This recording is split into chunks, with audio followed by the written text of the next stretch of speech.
Thank you, Mr. President. We have one more question about Goma from Romain Gras of Jeune Afrique. The question says, President Macron said on the sidelines of the G20 that the M23 and those who control Goma airport have not made the necessary effort to reopen it, stating that the administrative conditions have been met by the DRC. What steps need to be taken to achieve progress on the airport issue? Well, I don't know, what is being referred to as the government of DRC having met what? I don't understand. That they met what? The administrative needs. What administrative need? To the best of, I don't know what, first of all, the meaning of what he had said. For example, are you aware that the airspace in Eastern Congo is actually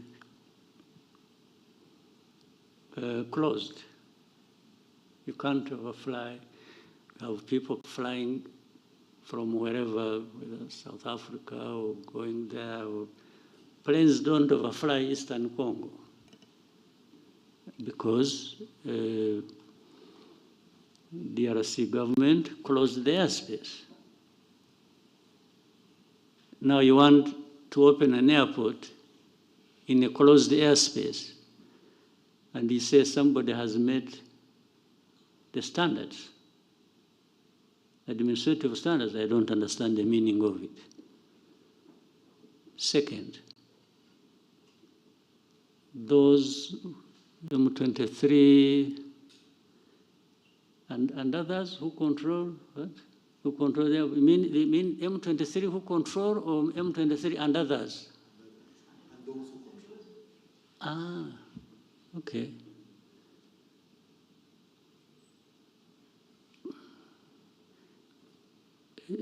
Could I equate it with saying, maybe he wouldn't like that,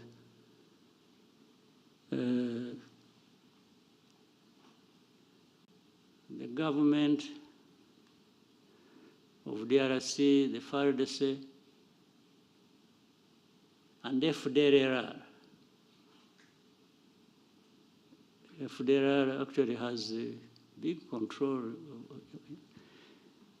in that area. They are being fought every day by the M23, even before those who control the airport come in. So would President Macron wish to say something about FDLR? I don't think so. You know the reason? There is a whole story about FDLR and those others from Europe who talk about the airport, those others who control it other than M23. There are those others from Europe who control FDLR. That's why they are always quiet about FDLR. You see always when issues about Eastern Congo, about Rwanda backed M23, and then when FDLR, they are really whispering. They don't even want anybody to hear it. And then for government of DRC, it's some individuals who get involved in these wrong things. It's not the government. I mean, this is selective way of presenting issues and even wanting to address matters sensitive like that based on how you have selected to handle it. I think it becomes part of the problem, by the way. That's why I was saying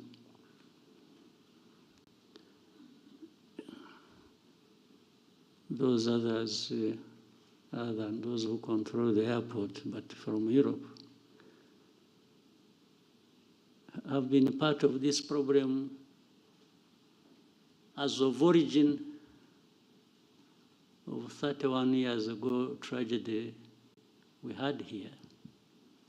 We've been associated with that. Maybe with time, when if those things keep coming up, and the way they have been, we will say more about that. I think if they think we can be silenced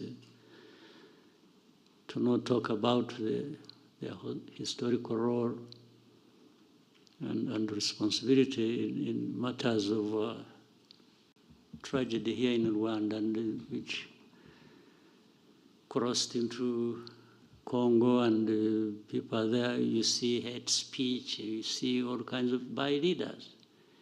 And those others in Europe tend to minimize it and don't even want to talk about it. But then they talk about Goma, M23, and the others who control it. Who control both? I mean, I guess they mean who control M23 and who control Goma.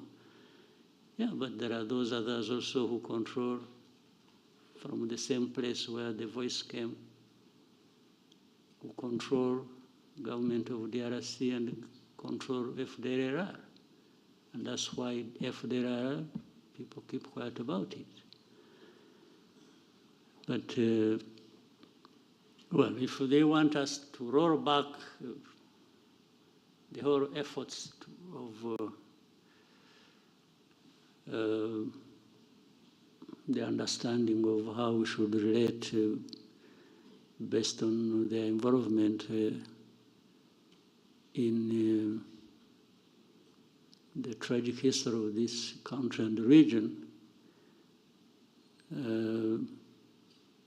they are welcome. Thank you, Mr. President. Next question for Lionel. Thank you, Mr. President. My name is Lionel Ditalier from Pan-African Review. My question will be about Africa's security in more broader terms. At the recent Land Forces Commander held in Kigali, you noted that Africa still faces the world's the most active conflicts, and that the response is constrained by external bureaucracy and decisions made afar, even when speed and autonomy are needed.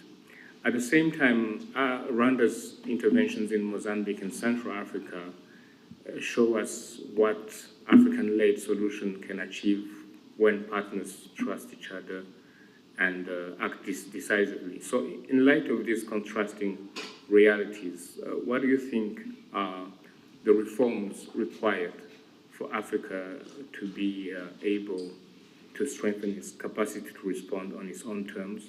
And how do you see Rwanda's interventions or partnership shape that future? Yeah, it's an important question, but very difficult. Again,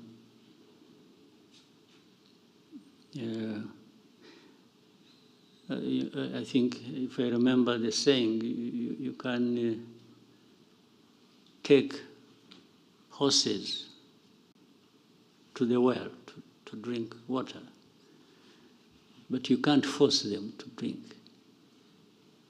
You take them there, but it is the horses to drink the water anyway. If they don't want, you can only stand by and watch, isn't it? So I think Africans, we have everything. We have the water in front of us and we are thirsty, we should be drinking. But we find an excuse for not drinking the water. I don't think we need anybody coming and whipping us into that. So when the Africans decide drink the water that they actually badly need. I have no medicine. I can't. The only thing we try to do when we collaborate with our brothers and sisters on the continent, like in Mozambique or Central African Republic, or participate in other efforts, we are only trying to say, we can drink the water. We are actually drinking the water based on our thirst for it. And then it's like saying, why don't you? Telling somebody else, why don't you quench your thirst? So, I don't know. There is nothing Africa doesn't have, actually. All these things, or these areas where we fall short, I can only be surprised and say, why? Why do we keep falling short on everything, including the provision for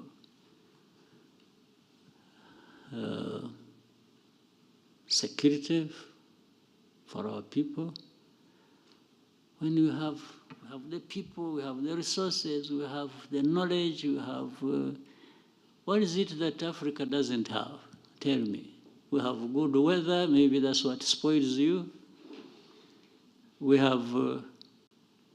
what don't we have? Numbers, we have 1.4 billion people on our continent.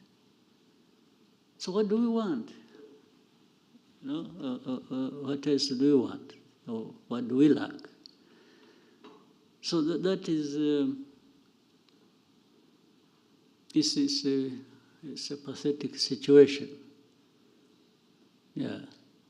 I don't think I have helped you to understand what you can do, but not for lack